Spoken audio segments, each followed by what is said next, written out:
Okay, hello everyone, and welcome to the Black Box Podcast.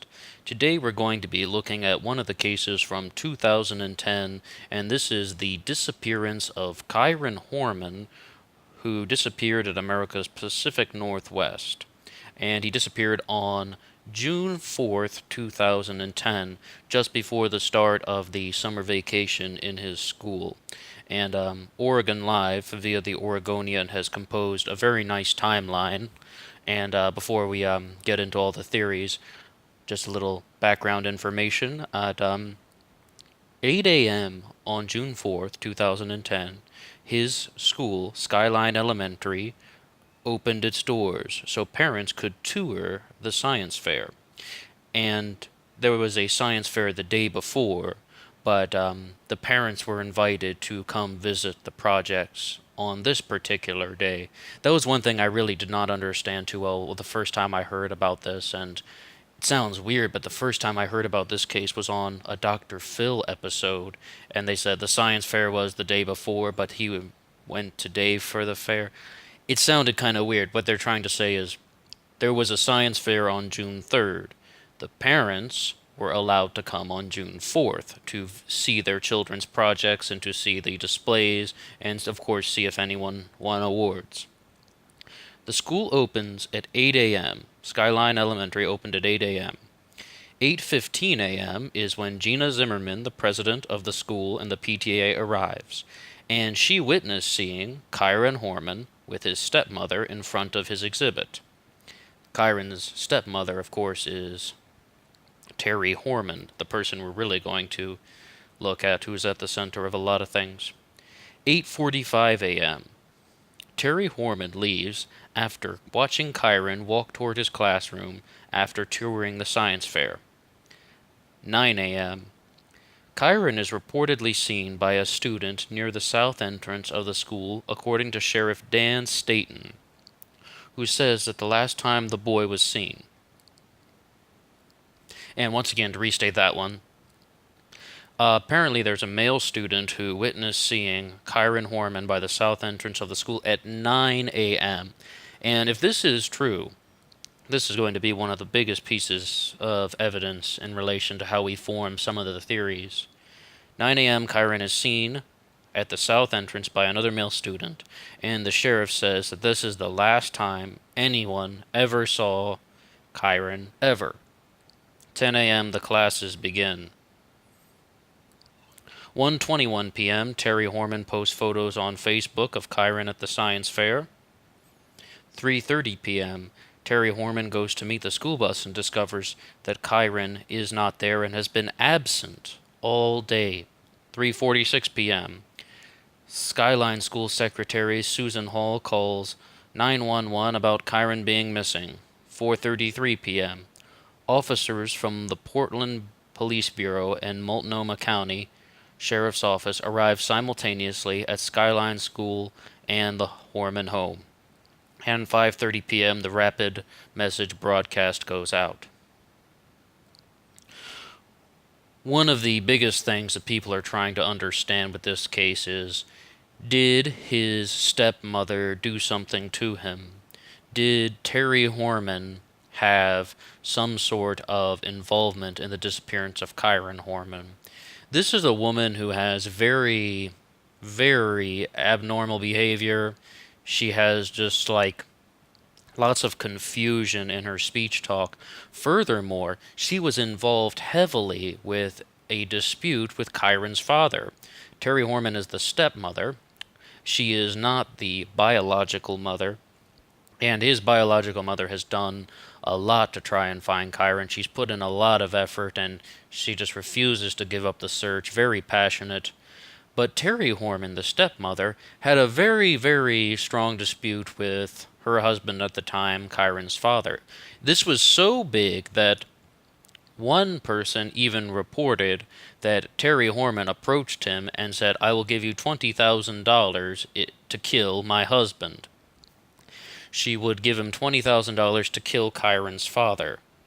This person was a landscaper who worked on the property. And what did this guy do? He went to the police and he told them that. So then he returned to Terri Horman and said, okay, the $20,000 killing your husband, I'll do it. And he was wearing a wire at the time to try and pick up a confession of some sort, and she just denied it all, saying that, I don't know what you're talking about, what's going on? Now, that is one of the things that we really encounter with this case. Terri Horman's behavior is so strange in all aspects of the time, it's very difficult to understand what happened because her just mood and personality is all over the map, and these sort of things that should be clues just really dissolve into thin air. Keep in mind, yes, that guy did go to the police and say she wanted to have her husband killed and she would pay for it, but when he returns wearing a wire, nothing. So is that like even evidence at all?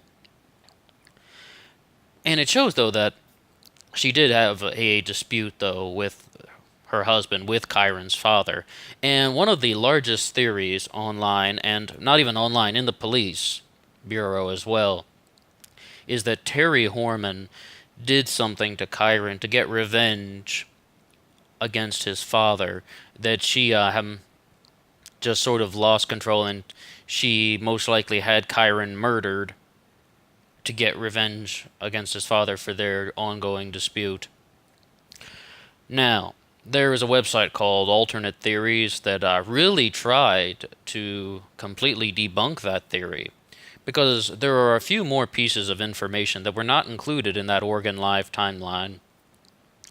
At 9 a.m. is the last time someone sees Kyron, and it's like between 9 and 10 a.m., Terri Horman is driving to a grocery store called Fred Meyer, and she goes in there with her younger daughter. She's seen on the CCTV camera, and she purchases at least one item there, but they don't have the thing that she was looking for, which was medication, I believe. So they go to another Fred Meyer, and again, she is seen on the CCTV cameras, and that she purchases at least one item there. And this was the first sighting, I believe, was at 9:15 a.m. And alternate theories was stating that she would not have had any time at all to do anything to Kyron, but in between 9 a.m. and 9:15 to kill Kyron and hide a body and be seen on a CCTV camera with her younger daughter. They were just like, that time is just not feasible for someone to commit a murder, dispose of a body, and just be seen on a security camera in completely normal condition. Now, the things that, the way you could criticize that theory would be sort of like, what are you talking about? Who said that she killed him in that 15-minute window from 9 a.m. to 9:15 a.m. on June 4th? Who said that to begin with? I mean, yes, he's not seen on any CCTV camera, but what does that mean? How hard is it for a stepmother to tell her stepson, hey, we're going in to the supermarket. You wait here in the car. Don't move, and I'll buy you an ice cream. I mean, how hard is something like that to be formulated? That's not even like a master plan or something. She could have just told him something like, wait in the car. So, that means very little. It's very possible that he could have been in the car with her, but they also have a lot of data surrounding the case that Terry's car was seen moving to different parts of the state, and her cell phone was picked up by different towers, pings. Her cell phone ping as it went into different tower zones, and she said she was driving on a particular road only because it helps her baby go to sleep. Her baby's in the car seat, and baby, this is her younger daughter. She's not really a baby at that time, excuse my language, and she's just driving sort of around in circles, and that was kind of peculiar, but she's just saying, I was trying to help my baby go to sleep. And they can get this from, again, the cell phone ping data. But that's a little too much of a tangent. The important thing to remember is Nothing directly has to happen to Kyron in that 15-minute window. He doesn't actually have to be killed at that point. However, one of the largest things that we have to look at with this case is Terri Horman is someone who is very weird. She is very strange. She cannot keep her personality under control. She's sort of a loose cannon, but that does not make her a murderer. And we do have her shortly after Kyron was last seen at school, seen on a camera without him. If we say anything other than that, that's a distraction from the facts. She was seen around 15 minutes later without Kyron. So that's all we can really go on if we're only looking at the facts. And then again, we also have the fact that she's posting photos of him online at 1:21 p.m. and that also does not sound like someone who has just murdered their stepson. So, if Terri Horman didn't kill Kyron, who did? Not to say that he said, if Terri Horman didn't kill or abduct Kyron, who did? Well, keep in mind, this was a science fair day number 2 where the projects were available to the public. This means that a wide number of adults could have entered the school, a wide number of adults could have been roaming the school halls who would not normally have been there. And this could be a very large ground for predators, for someone who is looking to just abduct a child. And these things do happen, sadly. And we can even see some of the videos of this now online when children are abducted. And, it's like one of them was like a dark hand just sneaks into a shop and just pulls a baby right out of the store window and then just tries to disappear. And people do try to just snatch children that are not theirs, and it is a very heinous thing, and it's even just making you sick thinking about it.